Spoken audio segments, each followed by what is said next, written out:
السلام عليكم خوتنا، السلام عليكم حبابنا، كي دايرين؟ لاباس عليكم؟ اليوم غادي نهضروا على هذا الموضوع اللي داير في اليوتيوب واللي داير واحد الضجه. هو ان هاد السيده هذه لبنى اللي غادي ندويو عليها اليوم عندها بزاف ديال الاعداء، واللي بان ليا هي واحد السيده جالسه في دارها وكدير فيديوهاتها عادي بحال كاع الناس، اللي عايرها كترد عليه، اللي جبدها كدير تدوي معاه.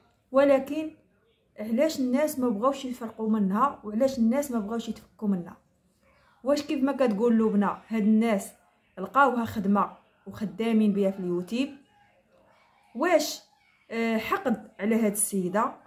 واش انها جات كامرا تانية ومراه كما تنقولوا ضره على سعاد؟ ما فهمناش علاش هاد السيده هذه بالذات هي اللي ما بغاوش يطلقوا منها المنتقدين.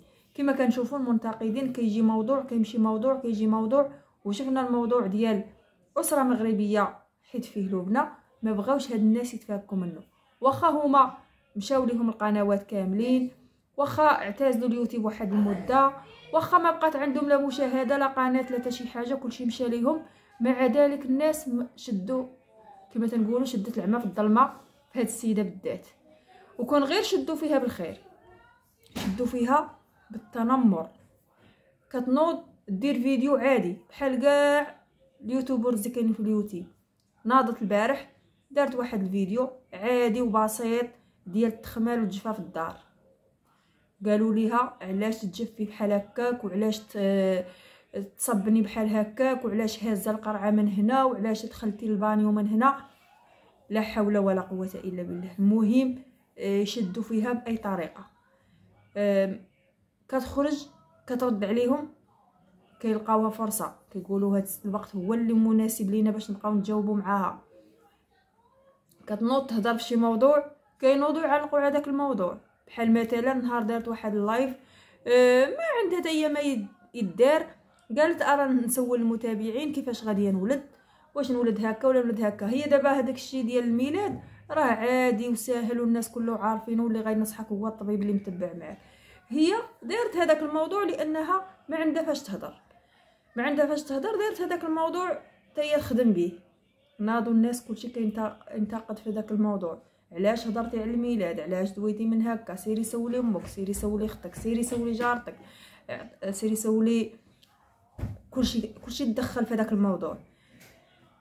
واخا هاد السيده كدير شي حاجه بسيطه كيتدخلوا فيها هاد الناس، وكون كيف ما قلنا غير بالخير كيتدخلوا بالتنمر وبالمعيور وبالاساءه وبالضرب في الاعراض، بزاف ديال الحوايج. وكيف ما قلت واخا هاد الناس هادو راه قنواتهم حاليا يبانوا بحال متوقفين وما بقاوش خدامين، والمشاهده مشات والمواضيع مشاو عليهم. في الاول كان الناس كينتقد داك الانتقاد بالملح ديالو بالسر ديالو، فاش كانوا كيهاجموا الضره ديال لبنى اللي هي سعاد، كيهاجموها بناتها، كيهاجم الراجل ديالها، كينوض صحاب الانتقاد كيردوا عليهم حشومه عليكم، بعدوا على السيده، مرضتوها. بعدا كما قلنا انتقاد بالملح ديالو. دابا سعاد سدات، ما بقاتش هي باغا يوتيوب، بعدات عليه. هاد الناس هادو ما بقاش عندهم حتى هما ما يدار. علاش نتوما باقيين حاطين عليهم؟ ديك البنت حتى هي فاش كانت كضرب في الام ديالها راه كلشي كان مهاجمه، كلشي كيقول لها للعقوق. دابا دخلت سوق راسها وبعدات من الموضوع، ورغم ذلك نتوما باقيين كتنمروا وباقيين تابعينها. علاش مشيتي من هنا؟ علاش لبستي هنا؟ علاش خرجتي هنا؟ حنا بغينا هاد الناس تبعدوا عليهم، شوفوا شي محتوى اخر. عطا الله ما يدار، عطا الله ما يتقال، بلا ما تبقاو حاضرين عليهم. هادشي اللي بان لي انا في هاد الرساله ديالي، ولكم واسع النظر. والى اللقاء حلقه اخرى ان شاء الله.